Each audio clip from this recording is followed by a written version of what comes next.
Three, two, one. Hi, this is William Ramsey. Welcome to William Ramsey Investigates. On tonight's show, I have a very special guest, somebody who I've been in contact. We've been Facebook friends for at least 6 years, 6 or 7 years. Her name is Dori, and she has a very interesting story to tell. And we're going to title this talk that she's going to relate to the audience, From Witchcraft to Christ. So she's going to tell her story about how she kind of got involved into this new age / witchcraft / occult world, and how she was drawn out from that kind of environment into a Christian lifestyle. And I was on her show talking, I think it was my first book, Prophet of Evil. We talked about that on her show, Doors of Deception. And I think our last show was on 2012. So those are still out there on the internet if you'd like to track those down. It's Doors of Deception. Just look up William Ramsey. But we're going to talk about a different subject tonight. Again, Dori, welcome to the show. Thank you, William. Great. I'm so glad that you agreed to this interview. We had talked about it for at least a month, so I'm glad that it's happening. But we had some discussions, and you provided me with an outline. But I mean, I guess my suggestion to you is just take your time and tell your story about how you got involved in this kind of world, and you met some very interesting people in that world, so we can talk about them as well. But before maybe telling your story, you could talk a little bit about yourself and your background and how you got started podcasting and telling your story. Okay. I believe that the capacity for me to eventually get to the point in my life where I embraced witchcraft and magic and shamanism was due to a doorway that was created when I was 2 to 4 years old. Like many people that you're seeing these days that are victims of satanic ritual abuse, they've been sexually abused as children. That happened to me, and I believe that creates a spiritual doorway for entities to have easier access to you, and that's one of the reasons why those people do that.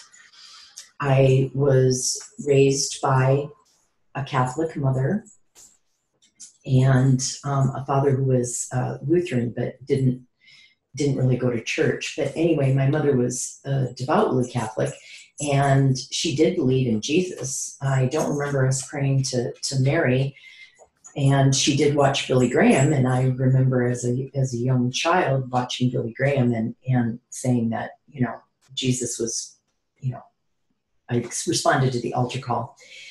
Well, like a lot of teenagers, I played around with Ouija boards and things like that when I was in high school, and we had really bad experiences like a lot of people do.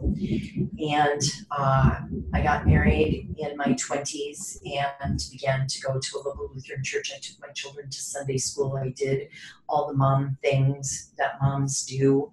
And what part of the country did you grow up in? What state were you in? Minnesota. Minnesota, gotcha.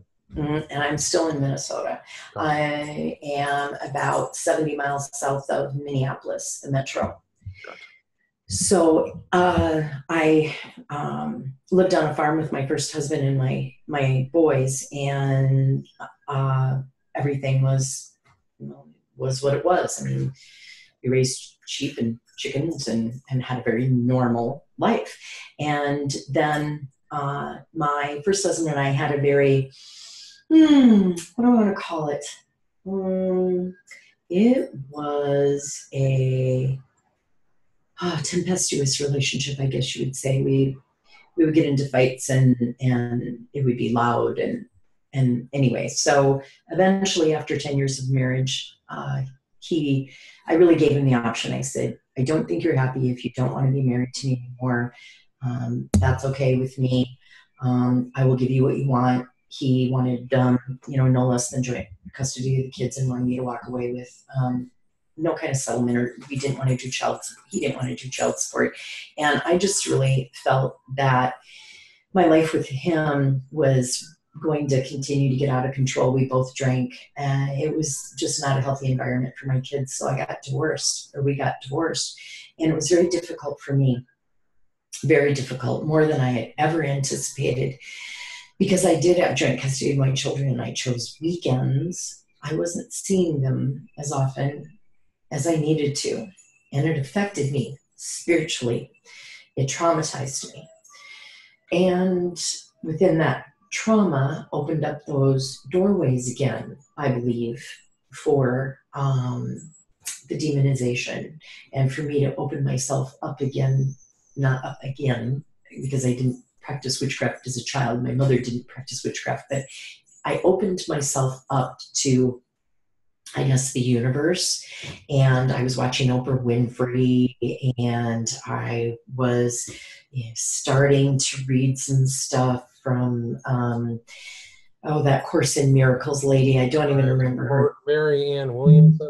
Yes. This is what, around the 90s, mid-90s, or what Yes. time frame? Okay. Yes, exactly. Mid-90s. 25 years, yeah. Yes. And so I had started to do some community theater, because when I was in high school, I was always in theater, and I really missed it. So I started to do some community theater, and it was great. And a lot of people encouraged me to audition for the Minnesota Renaissance Festival.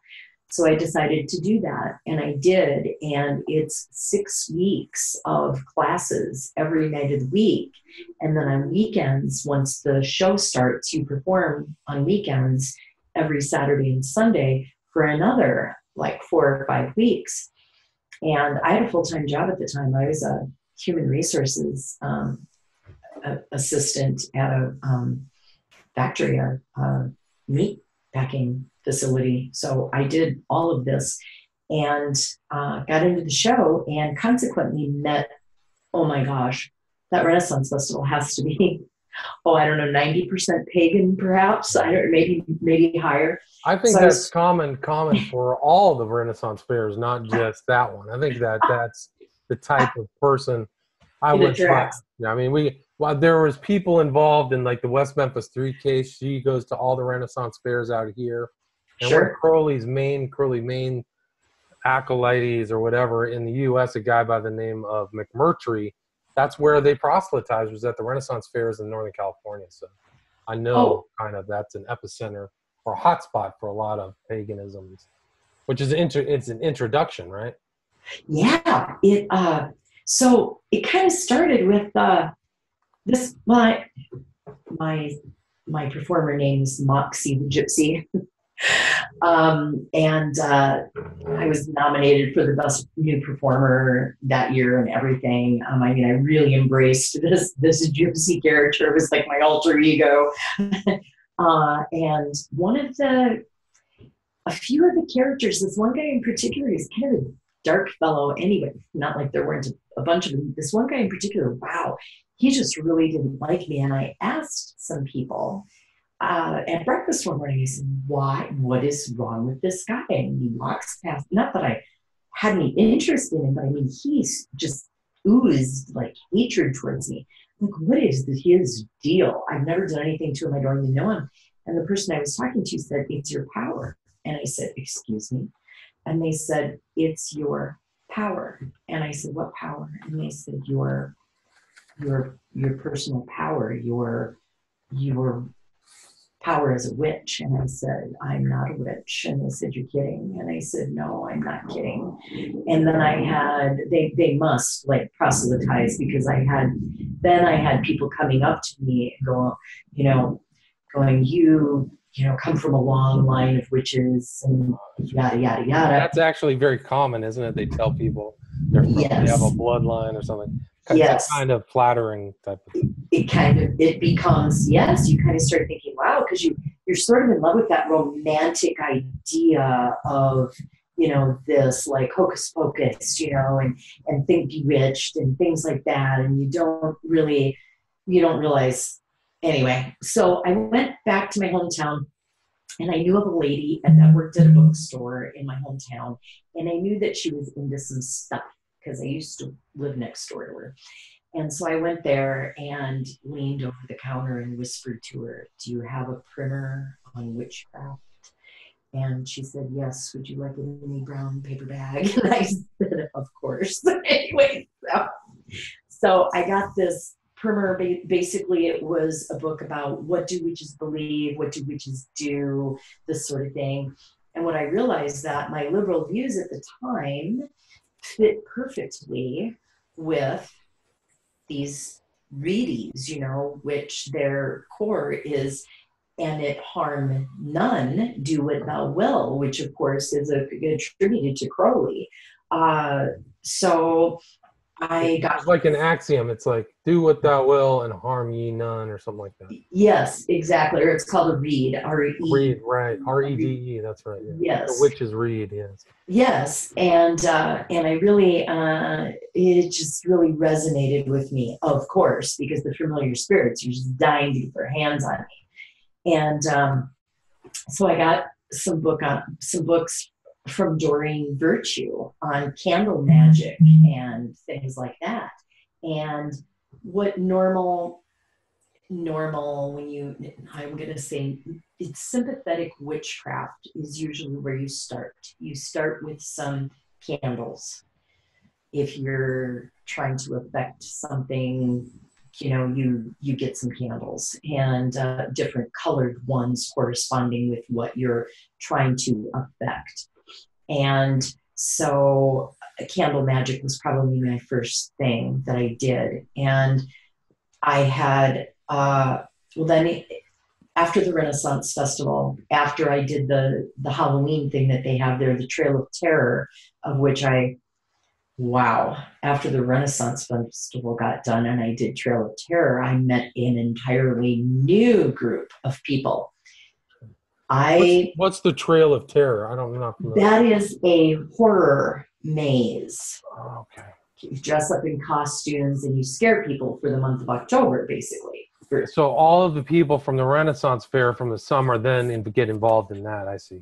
Pretty much. And you stay in character like you're like the Renaissance Fair. People don't know. It's like Disney. Well, yes, but different characters, and not as developed, but anything scary you can come up with. We had Hollywood people that came in and showed us how to do makeup and things like that. So then I met an even deeper level of people that I actually met and began to hang out with a vampire cult.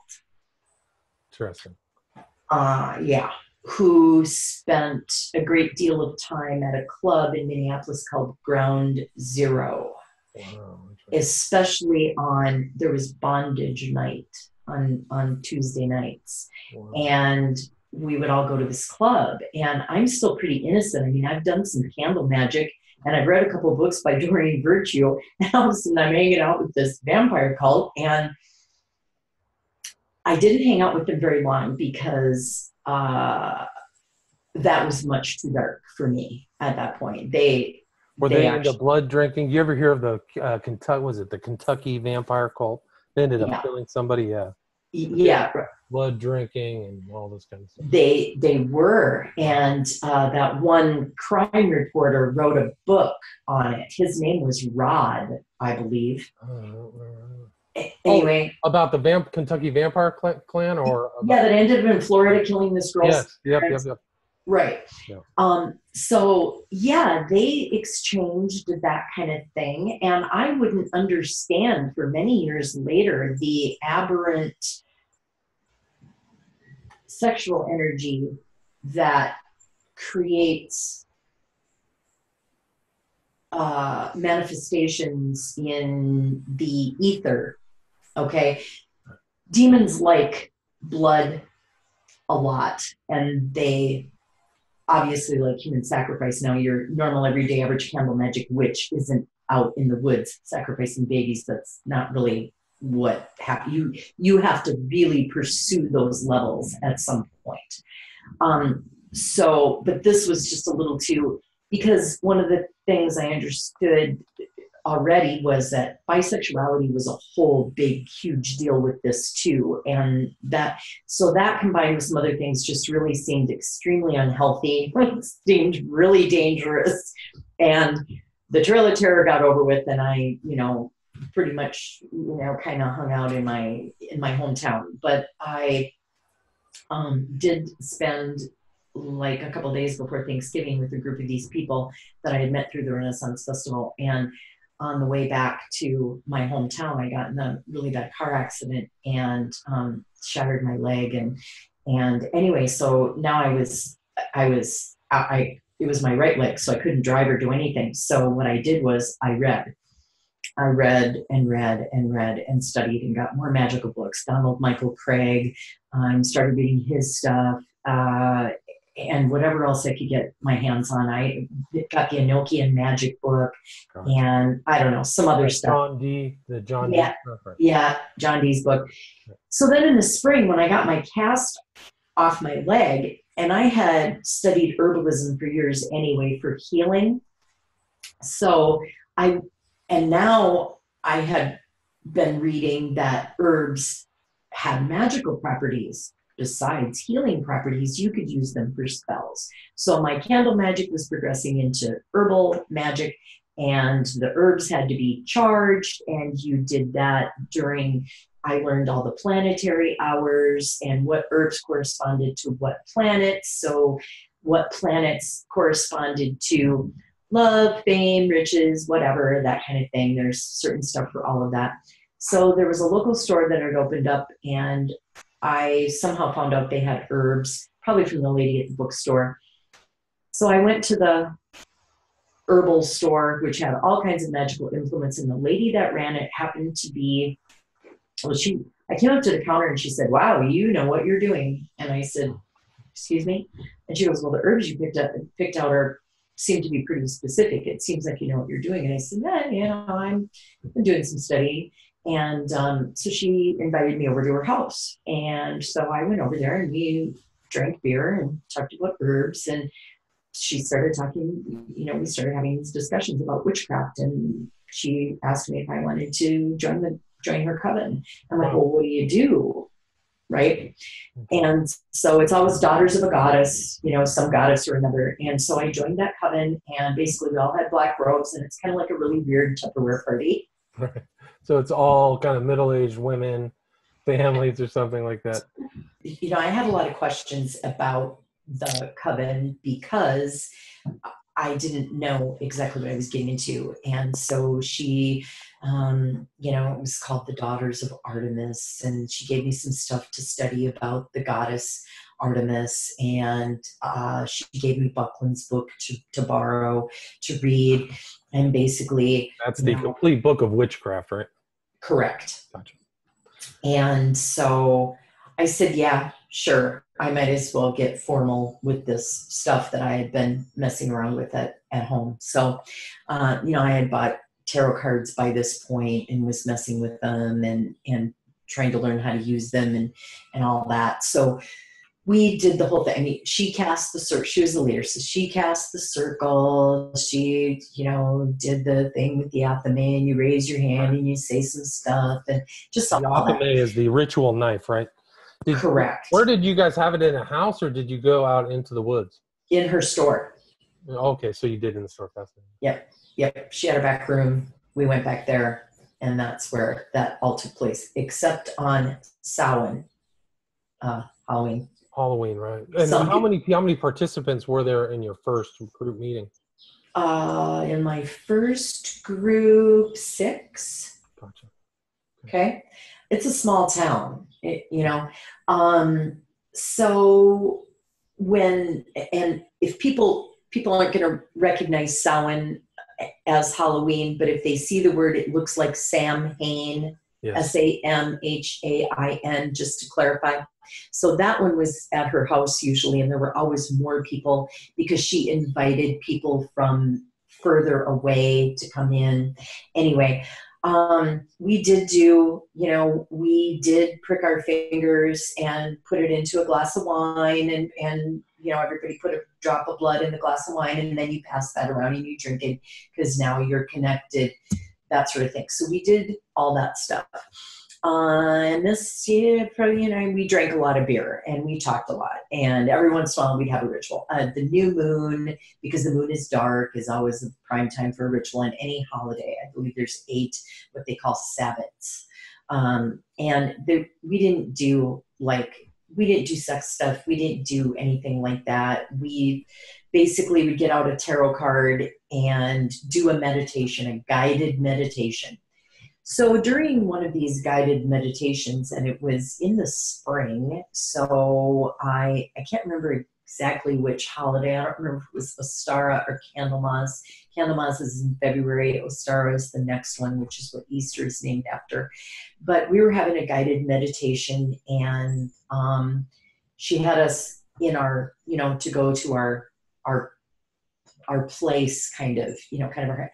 Well, I started having this really vivid vision that I'm in an underground cave. There's all these candles all over the place, and there's an altar, and it's got the athame and the chalice and the salt and all the stuff. And there's books and bells and yada, yada, yada. Witches and bells are a thing, to summon the spirits. And so there was a huge cauldron, life-size, like what you see in the old movies where cannibals would cook people in a cauldron, huge. Right. Okay, so I come out of the water. The water was black. I come out of this black water. It was a rebirth and renewal guided meditation. Wow. So I come out of this, because actually she's talking every once in a while and you're having your own things happening in your head. I come out of the water of this cauldron in this vision that I'm having, and I look around the room, and I don't remember getting out of the cauldron, but I remember light, bright, blinding light, and a man in a throne, and I feel this love and this peace. And I look down at my hand, my arm, whatever, in this vision, and I see that I'm connected to this man by a golden thread, a golden cord, a golden thread. Well, the next thing you know, I'm on my knees, and I kind of am hugging his leg. I'm kind of hugging his legs, and he just feels so warm and loving. And I'm like, who are you? And he waves his hand around the room, and he says, all of this is unnecessary when you are connected to me, and you are connected to me. And I knew instantly who it was, and it kind of freaked me out. Like, what's Jesus doing in my witchcraft guided meditation vision, right? Right. What really bothered me, and I didn't say really anything for the rest of the ritual. I was affected, and wow, I didn't know what to do with this, but I did know that I had to leave the coven. That I knew. So a few days went by, and I contacted, the head witch, and I said, can I come over? And she said, yeah, something's wrong. And I said, yeah, and I need to talk to you. And I said, we're still friends and everything, but here's my robe. I can't do this anymore. She said, what happened in your vision? And I told her, and she, whatever. Anyway, so I just shifted gears at that point. I shifted gears at that point to kind of I didn't go to any more of her coven meetings, but I still went to the store, and I started, I just started getting more into Drunvalo Melchizedek and the Christ consciousness.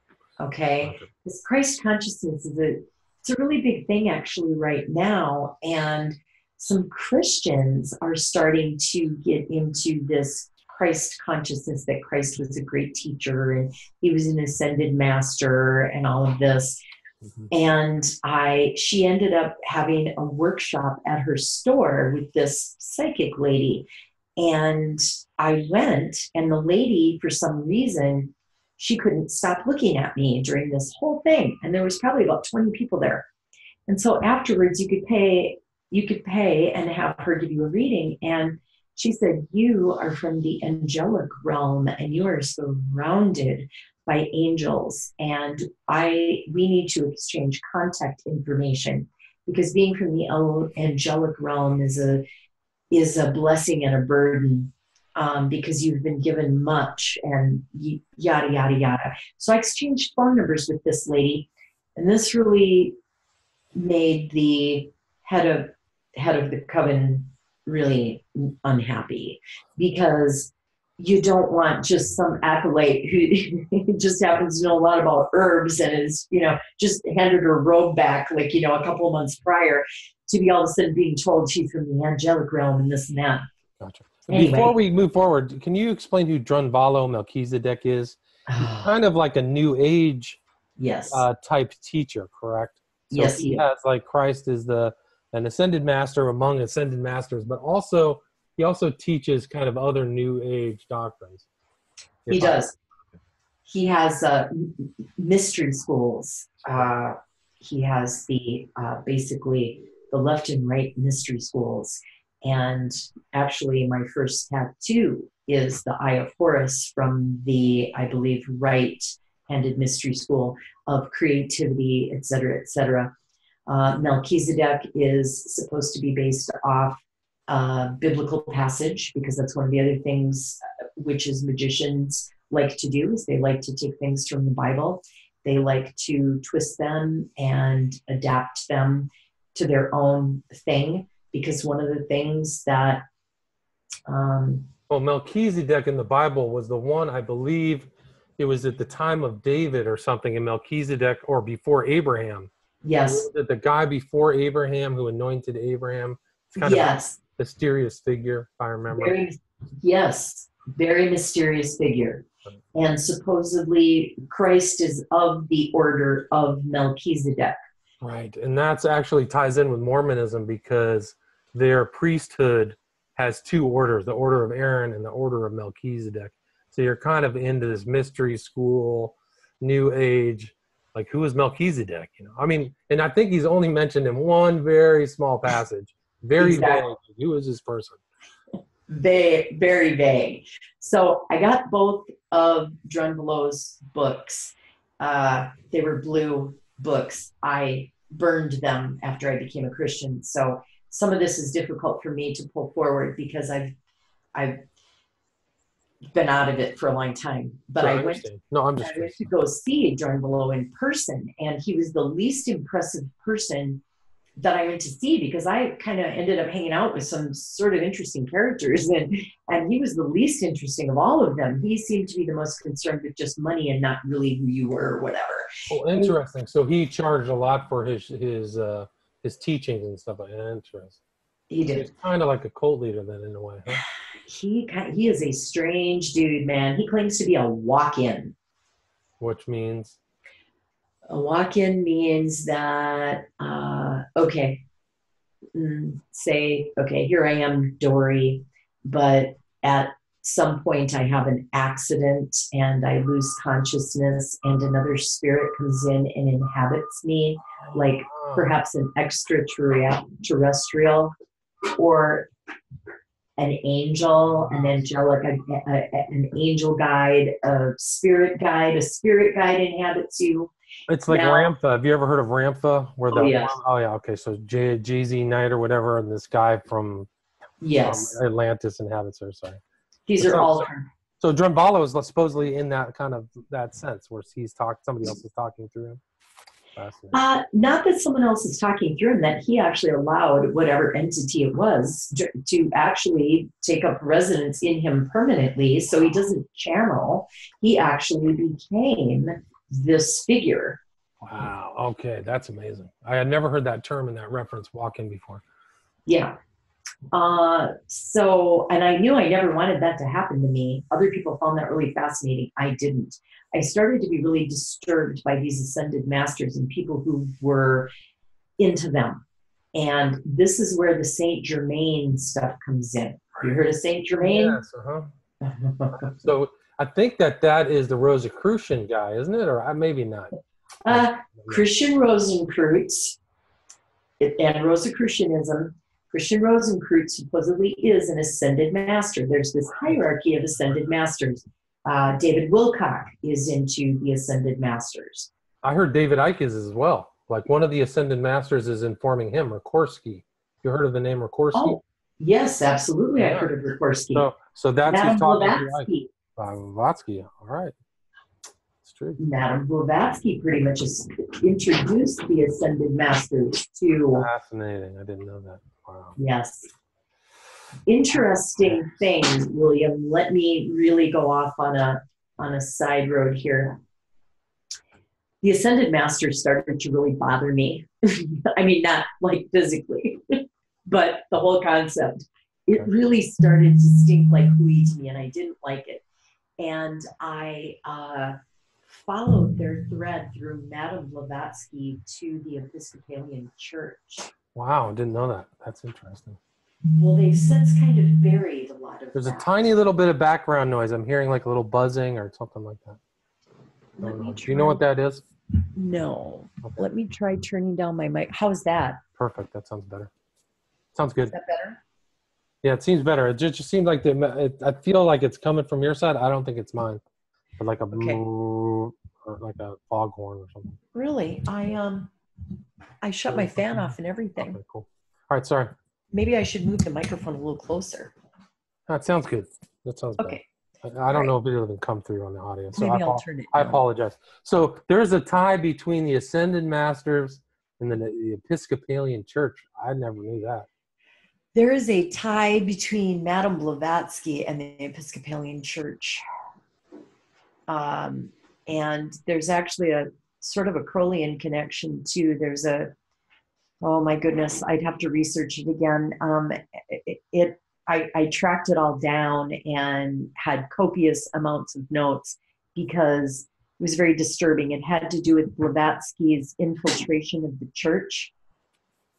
That was her goal, to get humanity to worship Lucifer, was infiltration of the church. And was one aspect of it. Yeah, right. Interesting. Went for the Episcopalians, yeah. Wow. And they were one of the first ones to have women bishops. They're one of the first ones to have a, LGBT. Oh, interesting. Bishop. So they're early adopters for that stuff. Wow. Right. So anyway, this Ascended Master stuff was just really, I don't know, it was really weird. So I ended up, the angelic magic, then I'm like, I'm leaving these Ascended Masters be because this is just really doesn't seem like it's not resonating with me, is what you say. Gotcha. If you're not into something. It doesn't resonate. Doesn't resonate. Okay. Right. So I got a book specifically on Kabbalistic magic and angelic magic. The book was angelic magic, but it was written by a Kabbalist. Okay. So I started communing with the archangels of the Kabbalah. I started doing the sigils, writing out the sigils some of them in the Theban script. And of course, numerology is all part of all this whole thing. So one thing builds upon another thing. I mean, one day you're burning candles and the next thing, you're writing scripts to, archangels, and it just gets deeper and deeper and deeper. And is that all John Dee stuff, the angelic masters or angelic communications, or is there other stuff as well? There's other stuff. John Dee heard from an angel, and it was channeled. It was channeled to him. The Enochian magic was channeled. Right, with the Enochian script and all that stuff. Right, it was channeled to John Dee. Right.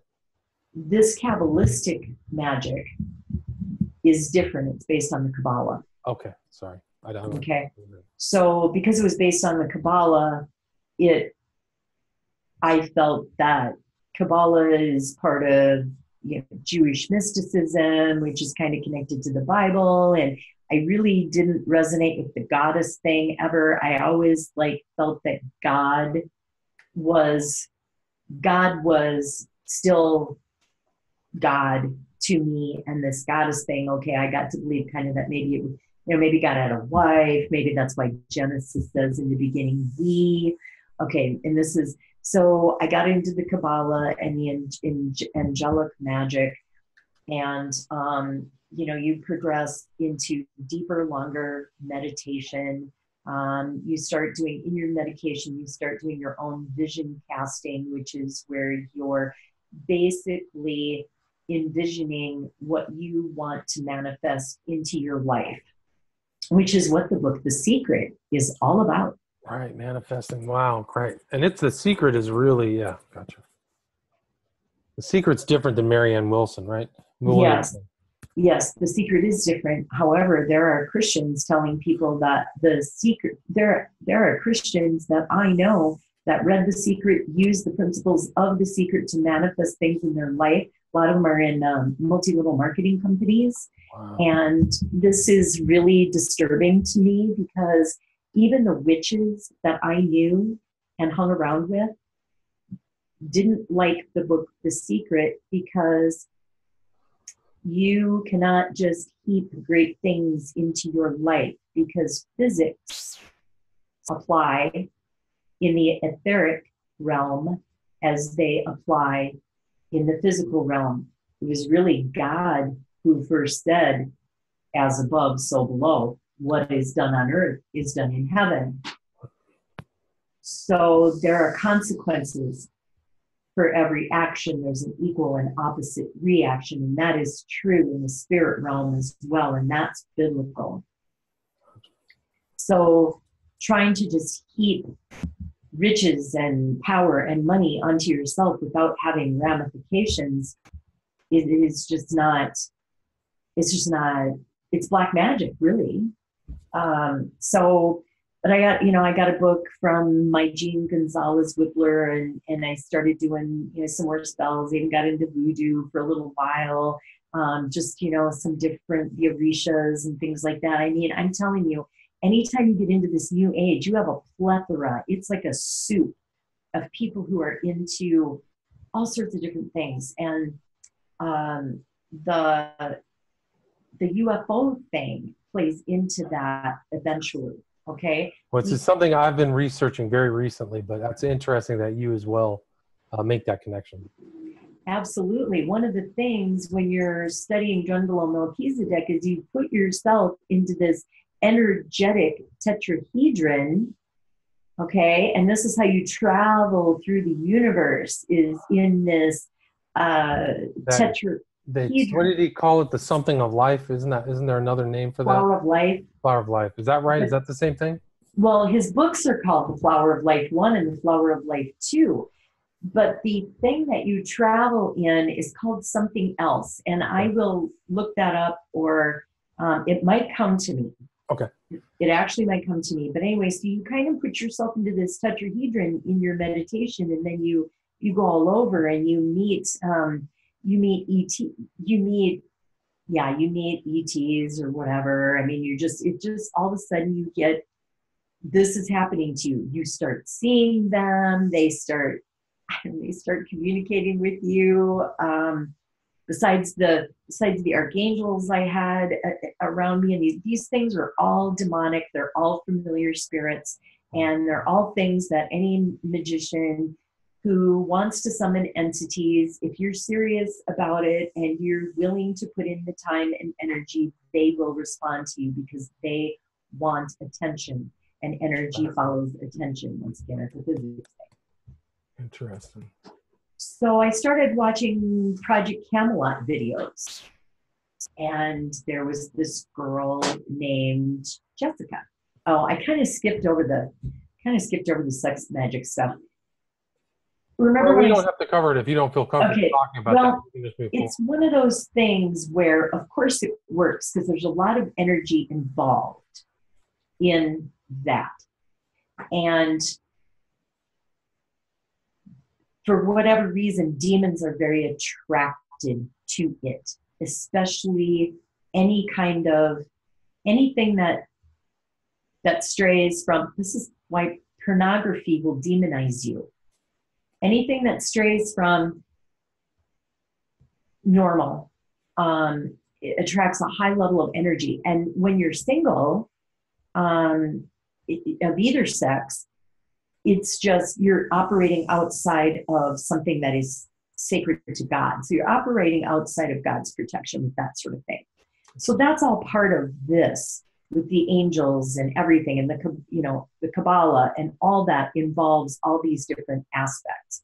Gotcha. So I'm watching Project Camelot, and I see this Jessica girl, this crystal child, and I had gotten to be some friends online because now the internet is a big thing. Got to be with some friends online with some other witches and psychics and things like that. And I pretty much had left my local deal and kind of was starting to get to be deeper friends with people outside of Minnesota. And I cannot tell you how I met Jessica. Oh, I think I wrote to her. And I resonated with her for some reason. So she got a hold of me. She called me on the phone or got a hold of me on Skype, and Jessica and I became friends. And so she was kind of one of these leading lights in Project Camelot. Is that correct? Well, she was one of the interviews that Carrie Cassidy did. Okay, gotcha. She was one of the interviews, and you can still find her on Project Camelot. The interview is very old now, but her interview is still on there. Okay. So I got to know Jessica, and Jessica is one that told me that the extraterrestrials were coming to get me at night, that I was an abductee and that my job was designing crop circles. Weird. So she wanted to induct you into making crop circles? No, she said I was already doing that. So that was my job. She tried, and did you believe what she told you was true? Of course I did. Okay. Just like I believed I was from the angelic realm, which she confirmed. I was from the angelic realm. You see, they tell you these lies because something inside you wants to believe them. It's just like reincarnation. Somebody is always a queen or a baron or a famous someone from somewhere. Right, they're always famous or well-known. No one's ever Joe Schmo, the gravel layer, okay? Right, exactly, right. No one's ever Roger the Shrubber. Right, such a good point. Right. So funny. It is. They hook you. And so I, of course, had a subscription to, Coast to Coast, Joe Genori's, radio program. And besides Jessica, I had found Reality Sandwich. I know. I was watching Stephen Colbert one night. He had Daniel Pinchbeck on as a guest. Gotcha. And Daniel Pinchbeck had just written Quetzalcoatl, 2012, The Return of Quetzalcoatl. Right. And so I immediately got Daniel's book, and I started going to conferences to find Daniel Pinchbeck because I wanted to know. I was now interested in this neo-shamanism. This new shamanism was kind of like my new trip now. And that was his first book in 2002, was Breaking Open the Head, A Psychedelic Journey into the Heart of Contemporary Shamanism. And that's really how he got his credibility. And, he has kind of a notorious reputation, is my understanding. But Pinchbeck has been out there. Yeah, you laugh. But, yeah, I mean, you can tell probably firsthand. So you tracked him down and went and became a neo-shaman. Sort of. That was my next, that was my next goal after the UFO phenomenon, of course, was still a big deal. And I had found another couple of ladies in my hometown way off from this. By this time, I had parted ways with the lady that was the head of the coven from years and years ago. But, did you ever have a UFO experience? Many. Very similar to other UFO experiences that other people are telling. Do you believe your experiences with that were in the same line of familiar spirits and this other that's what's happening to you, or that you actually were visited by somebody from another galaxy? They actually come and they take you. They actually, while you're sleeping, they come and take you, and it's interdimensional. Interdimensional, gotcha. Fascinating. Okay. Well, we could probably do a whole nother show on your experiences with that. Probably. Yeah. I'm interested in that, these people's Yeah. So-called UFO, UFO. UFO enthusiasts, right. And when I went to see General Melchizedek, there was just a slew of them. He seems to attract a great number of them. Oh, really? So he's has some UFO stories too within his whole stuff. I didn't know that. Fascinating. Oh, absolutely. This stuff is deep and thick So it's and all New Age. These guys are all New Age. Wilcock and David Good are New Agers, also into UFOs. And it goes back to Valley. I just did an interview with Tom Mellett. He's talking about all these guys are involved in this. Ballet, Lavenda's occultist. oh yeah. These guys are level 7 OT operating Thetan Scientologists who are talking about the UFO, which I think really would bring a different coloration into that study if people knew that he went through the highest levels of Scientology. You can talk about Hubbard and Parsons and Crowley all day. Wow. Absolutely. See, I didn't know that is it. Are you familiar with Project Camelot? I've heard about it. For people who don't know, Project Camelot was I think if I remember, it was two people, a guy and a girl who did a lot of interviews that were New Age and correct. Invited a lot of different people. I don't know the real details. Maybe you can fill me in on that. I can. The videos, for the most part, are still up. The reason why I'm saying something is because she interviewed Peter Lavenda more than once. Wow, interesting. She interviewed Standeo often. Now, Standeo is a Christian. He was one of the few Christians she interviewed, but she interviewed him often. Interesting. And he has a history too, right? I mean, he's been around. He was at Pine Gap in Australia. Right. Yeah. Okay, Nephilim stuff. Okay, which is part of the UFO. I mean, it's wow. Anyway, yeah, I think, am I thinking of the right things? It's Stan who escaped from the base in Pine. I may not be thinking. I better be careful. I may not be thinking of the right guy. Okay. But I think that sounds right. Does it? Yeah. Okay.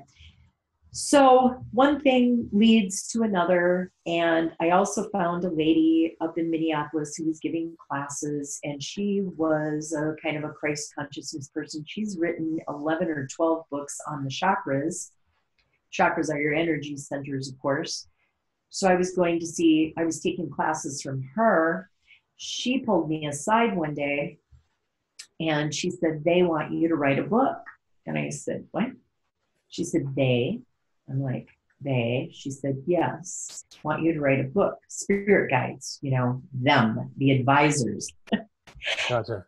And so I was really resistant to that in my spirit. And because she kept telling me, just shut the door and sit at your computer and they will write it for you. Interesting. So they're going to write you your book. And I just, and she said, you will be, she said, they are promising me, you get that to them. And she had an agent for me and everything. She said, you will be as big as J.K. Rowling and what's her face that wrote, Stephanie Meyer that wrote, and this freaked me out. Full Moon. What was it? Stephanie Meyer's vampire stories, right? Yes, vampire stories. Vampire werewolf stories, yeah. Yes. I can't think of the name of it because I just, anyway. So once again, they're promising you bigger and better things because they want you to propagate their agenda. Right. Right. They want you to propagate their agenda. The Twilight novels, that's what the name is. Yes, Twilight. So, you're into all this stuff, all these aspects, you're covering all your bases, because I'm a multitasker. And Daniel Pinchbeck is offering a retreat in Boulder, Utah.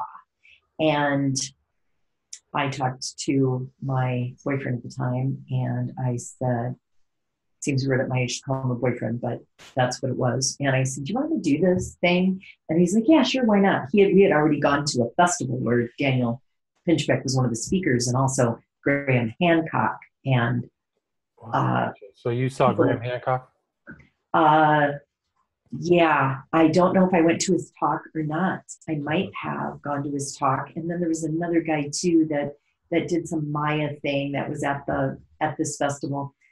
so then I went to a retreat, and the retreat was very small. It was Daniel and his core people from Reality Sandwich, Jonathan, and his other really core people from Reality Sandwich. But Dennis McKenna was there, who was Terrence McKenna's brother, and of course Daniel. And you're at a retreat, so you actually interact with these people very closely. Uh-huh. And I'll tell you my story privately at some point about Daniel, but it was kind of funny because I did make a comment, and Daniel kind of slammed me a little bit in front of everybody, and I'm like, oh. Well, I said, that's quite a declaration. I think that the research will bear out that what I've said is true or something. Anyway, then later on, when we were outside sitting at a table, he kind of looked at me, he starts laughing, he goes, Dori, he goes, I'm really sorry. I kind of called you out and slammed you. And I probably was kind of called for it. I said, well, just because you haven't heard about it yet, I said, you'll be talking about it in a couple of weeks or whatever. Anyway. That's interesting. And Dennis McKenna is the brother of, what's his name again?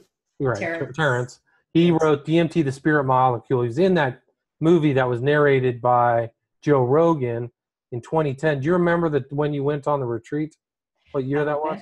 On the retreat, probably in 2007. So it was 2008. So it was before that. And then I think Dennis McKenna wrote The Invisible Landscape, Mind Hallucinogens in the I Ching, and then recently Return to the Brain of Eden, Restoring the Connection Between Neurochemistry and Consciousness. So he still seems to be around. But yeah, Dennis was Terrence's brother. Terrence wrote the I Ching. Terrence is deceased. Right. Sorry. That's okay. Terrence is deceased, died of brain cancer. I can't remember what year, but Dennis teaches bioentheogens. He's a biochemist. He is the one that Aveda Cosmetics hired to develop their plant-based, which I use still faithfully because Dennis was more into the plants and what the plants could do for medicine and cosmetics instead of using synthetics, to use natural compounds. And he was taking people to South America to teach them about plants. Okay. But because he's Terrence McKenna's brother, he's very sought after by these people who, want to hang out with him but Dennis was teaching when I went to that retreat. Dennis was a professor at the University of Minnesota. Interesting. Mm-hmm. And was teaching botany of a high level of botany. Anyway, so while I'm at this retreat, some people are joking around about UFOs and wouldn't it be really cool if at the party that night. Now, see, I don't drink anymore at this point. I stopped drinking and for a few years.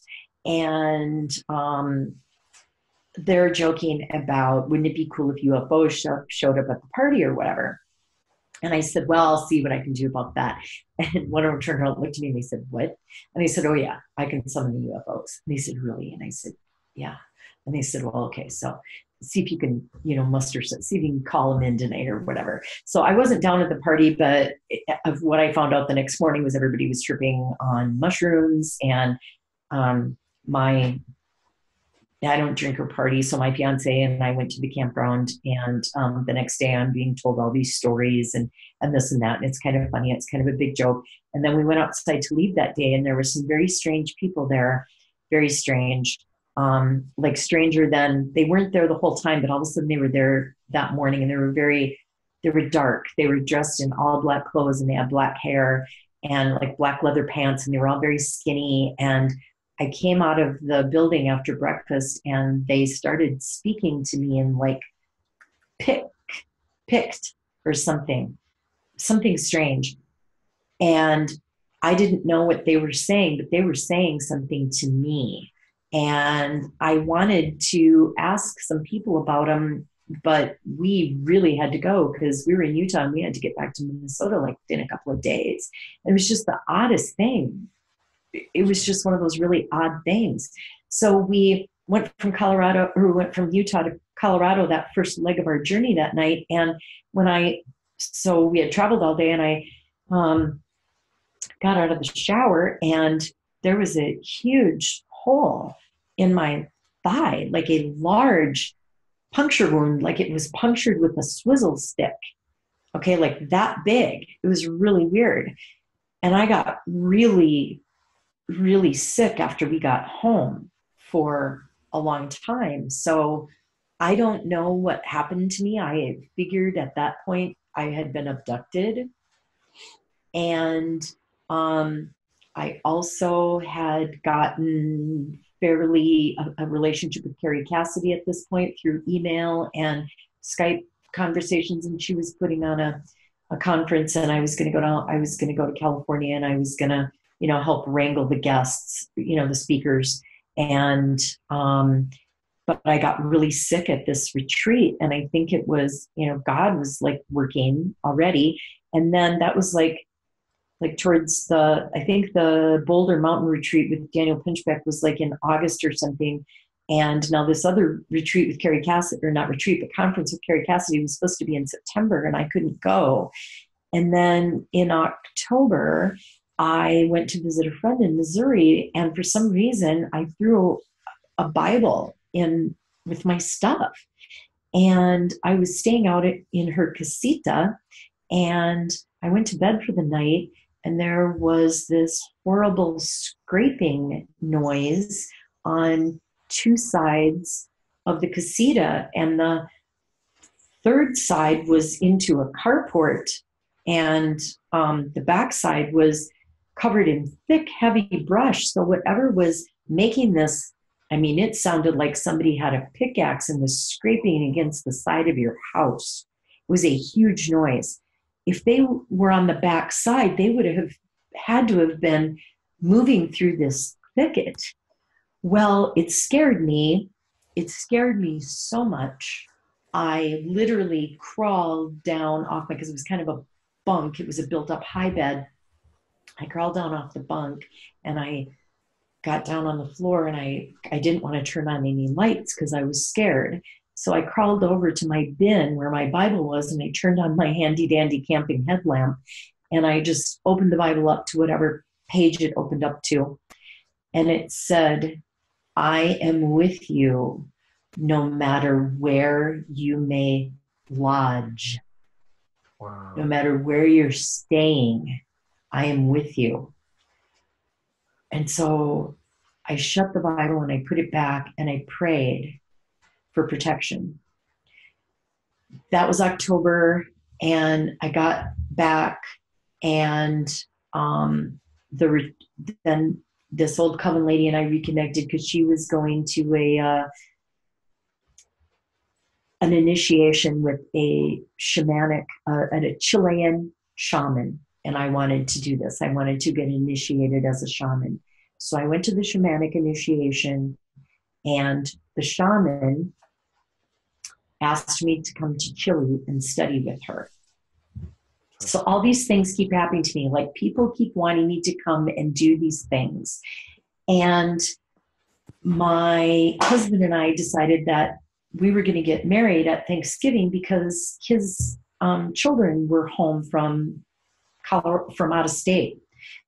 So I elected not to go to Chile and study with the shaman lady like I told her I would do it in the spring. So this is 2009 now. No, this is 2008. 2008, I got initiated as a shaman, like Halloween weekend, got married in November at Thanksgiving. And unbeknownst to me, something shifted in the heavens. Something shifted in the spiritual realm after I got married, because I started to get attacked. I was attacked on a regular basis by the entities that I had been surrounding myself with for years. It got so bad by the end of 2009, I was sitting on the couch. I was starting to stay up all night because the attacks were so terrible. They were physical. I was being slammed on the ground. One night my hip was like dislocated. I had constant migraines. everybody, all my gurus kept telling me to put myself in a bubble of golden light. And I did that all the time. And people were saying, command him to leave. Well, I commanded him to leave. They wanted me to do these things for them. And I just didn't want to do it. Something in me was resisting. So I was sitting on the couch one night and I'm listening to Coast, which doesn't start till midnight. So that kept me busy till 5 o'clock in the morning. And L.A. Marzulli was a guest on Coast. And he kept talking about the guidebook to the supernatural. And I'm on his website and I'm frantically searching for it and I can't find it. And so I'm listening and he says something about aliens are the fallen angels from Genesis 6. I felt like somebody thumped me on the chest with the biggest hammer. I was just literally felt like I was pushed back, like just boom, it hit me in the chest. And I knew he was right. And so I went and got that Bible out that I had drugged with me, got the Bible out, and I read Genesis 6, and my hair stood on end. And I knew what he was saying was right, but I wasn't like ready yet. So in December, the attacks were just getting worse and worse and worse. And I remember having a dream. I was going through a membrane, through a portal, and they had me almost all the way on the other side, these entities, and promising me all this, fame and fortune and the everything that, my gurus were saying about, write this book they wanted and this and that, and, study in Chile and, do ayahuasca tourism, and you're going to make all this money. And money wasn't a hook enough for me, and neither was fame. So they had me in this dream. They had me partway through this portal, but I wouldn't go all the way through. I would not go all the way through. And that was like in November, late, the year after I got married. It was almost our wedding anniversary, I think. Anyway, so December, I heard L.A. Marzulli on Coast to Coast. About 3 days before, 3 days before New Year's Eve, he wrote me back. Well, I wrote to him in December, about 2 weeks after he was on Coast to Coast, and he wrote me back on December 31st, 2009. I told him about all the attacks, everything I was doing, everything. I just confessed everything to him. And he wrote back to me and said, your only hope is to turn away from everything that you've been doing and all the people associated with it. Get on your knees and ask Jesus Christ to come in your life as your Lord and Savior. Your life depends on it. And he said, do it now. I'm going to send someone to disciple you. I'm going to give her your email address, burn everything, smash your crystals, anoint your doorways, turn away, close down your website, close down your Facebook page, because I was known by a certain name back then. And I did all of that. I shut it down and I asked the devil to take away everything he had ever given to me because I didn't want any of it anymore. That's why sometimes I struggle to remember what things are called or what the name of the books were and things like that, because, until I realized that there were people in this realm that need help and need people like me to be honest about what we did. I just didn't want any part of it, but it is important. It's so important because Jesus is simple. And I don't mean to say that in a negative way. When you accept Jesus Christ as your Lord and Savior, it's the easiest thing you will ever do. He doesn't ask anything from you. He doesn't ask you to fly around in UFOs and make crop circles. He doesn't ask you to mix up batches of ayahuasca and have terrifying visions. He doesn't ask you to perform rituals. There's no next level. There's no next thing.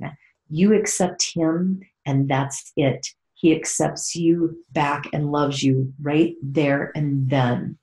And he has power over everything, every creature, every spirit, demon, anything I ever worked with.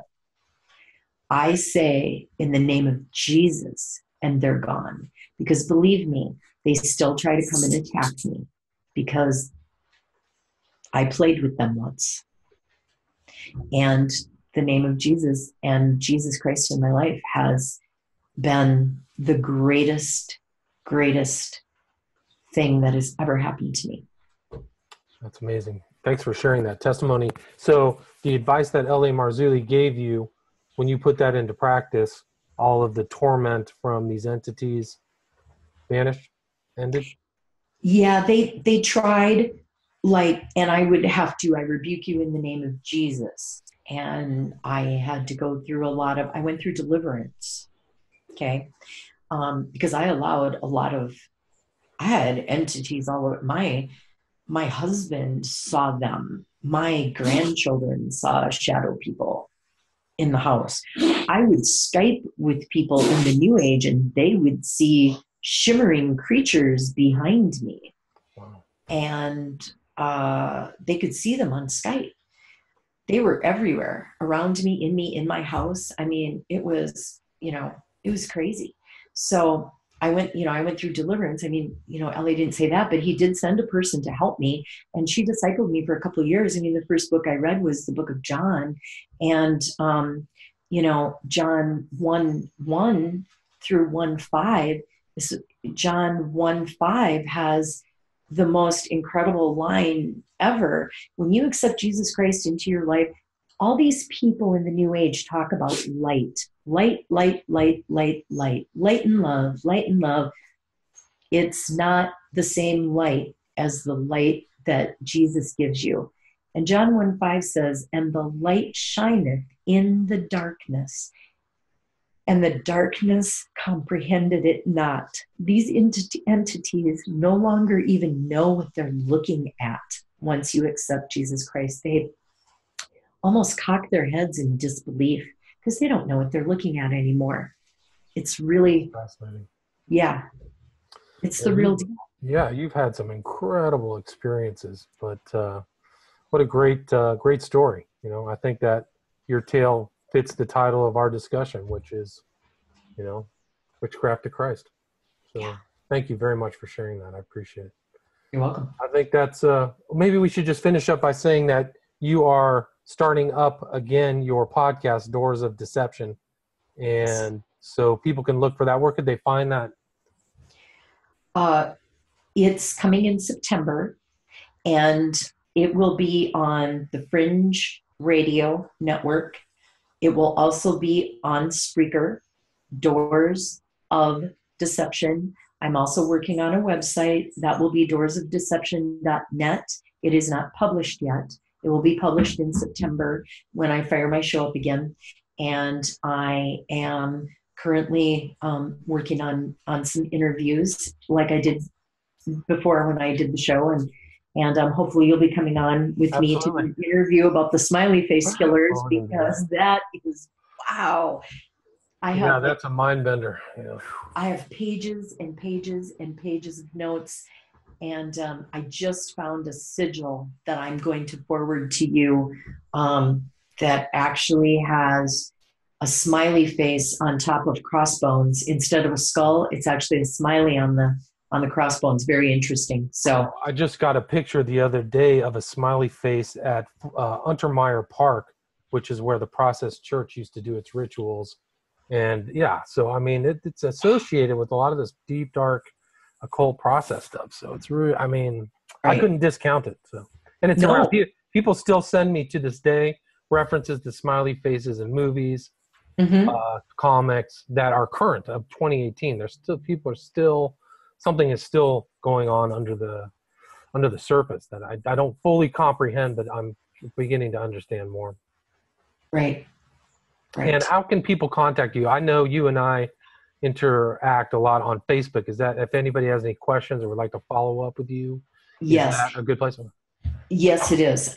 There's two places on Facebook. I have a page called Doors of Deception. I also have my personal page, which you are welcome to friend me on Facebook, and you're welcome to message me there. It's Dori, Dori Etheridge. And I have doorsofdeception@gmail.com. If you have a long correspondence that you need to, send instead of a instant message, you can get a hold of me that way as well. And I'm happy to help. If you, are in a situation that sounds similar to the situations that I've been in and you are looking for some help, please don't hesitate to contact me. I'll do my best to get you, to share with you what Christ has given me. Awesome. Great. Well, thank you so much for sharing that story, Dori. I really appreciate it. And good luck with your future podcast endeavors. Again, Thank you. Dori, and we talked about her ascension from witchcraft to Christ. Thank you very much for listening.